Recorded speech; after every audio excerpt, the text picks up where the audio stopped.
I have one final question, even though I have a ton more that I could ask everyone, but we'd be here very late.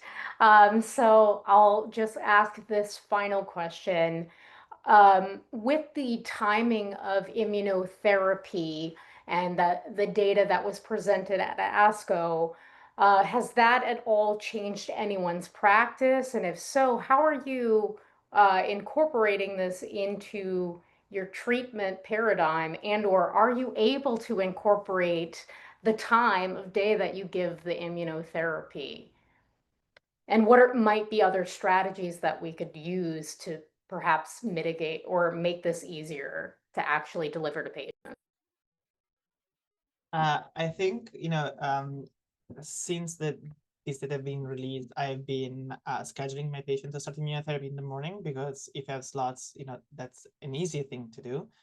And, I try to treat every patient as he was my family, and for my family, I would want immunotherapy to start in the morning, given the data that we have. And so I use the same principle. I think that there are some challenges because scheduling all patients at a cancer center to receive immunotherapy in the morning is just not feasible. But we do have, now data on subcutaneous immunotherapies. Those are very short infusion, can be given within minutes. And so that might help, mitigate the challenge of giving immunotherapy in the morning to all our patients. But I think the data historically around this topic have been very controversial because receiving immunotherapy in the afternoon means that the patient has a certain type of support at home, certain demographics.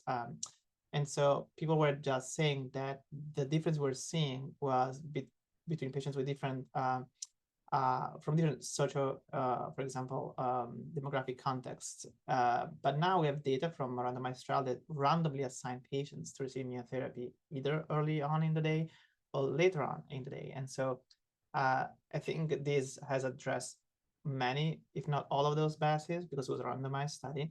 Of course, one of the challenges is that study was conducted in specific countries, so we are extrapolating from a unique, pharmacogenomic context also and pharmacodemographic context. So still needs to be determined. But if you have a slot in the morning, why not giving patients immunotherapy that day in the morning? I think when the clinic is busy and you cannot do that, and patients need to start treatment, of course, that is the priority. But if you have a slot, I think I would switch a patient who is in a targeted therapy versus a patient who's about to start an immunotherapy. And we also don't know if patients have to receive a certain amount of cycles of immunotherapy in the morning, and then they can go back and receive subsequent cycles in the afternoon. We think that the T cell priming is more important, and then T cell memory will ultimately help keeping the cancer at bay. So there are also studies now looking at how many cycles have to be given in the morning. Probably not all of them, probably first 4 or 6. We don't know that yet. These are some of the open questions, but at least in my practice, I've been paying attention to this, and I've been starting immunotherapy in the morning. Might just bring in, I agree. I think it was really provocative and interesting data.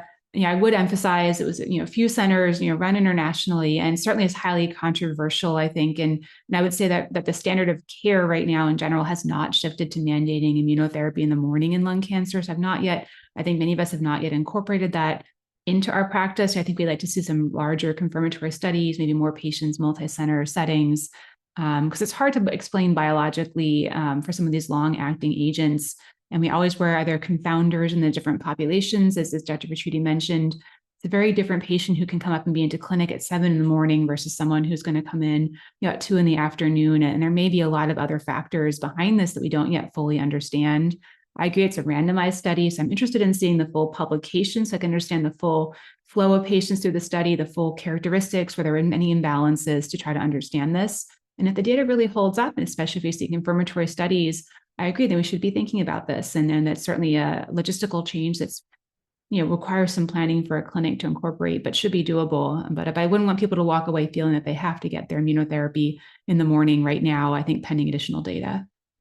I would just add, I totally agree with both of you, but I would just add that, one of the interesting questions or outstanding issues that we haven't yet identified, which Dr. Ricciuti was saying, is it kind of only makes sense maybe for that first dose to potentially matter on the time of day, at least from a pathophysiologic perspective.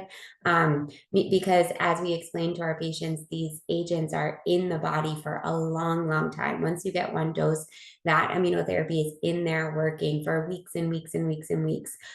So multiple doses needing to be at a certain time of day, to me raises some questions about why potentially that might need to be the case.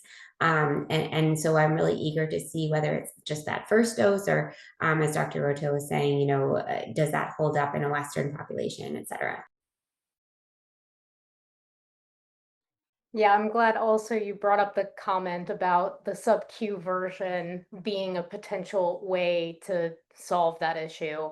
I'll be interested to see as we get more data how that really plays out. But great comments, great talks from everyone tonight. Thank you all for your time. I really appreciate it. And I know the patients who will listen to this are also very appreciative and will be appreciative to listen to your words of wisdom from today's discussion and lecture. So this will conclude our final 2025 leading developments and current questions in lung cancer discussion for GRACE, the global resource for advancing cancer education. Thank you all for your attention. And if you have any additional questions, please reach out to our speakers individually. And everyone, have a lovely evening. Thanks.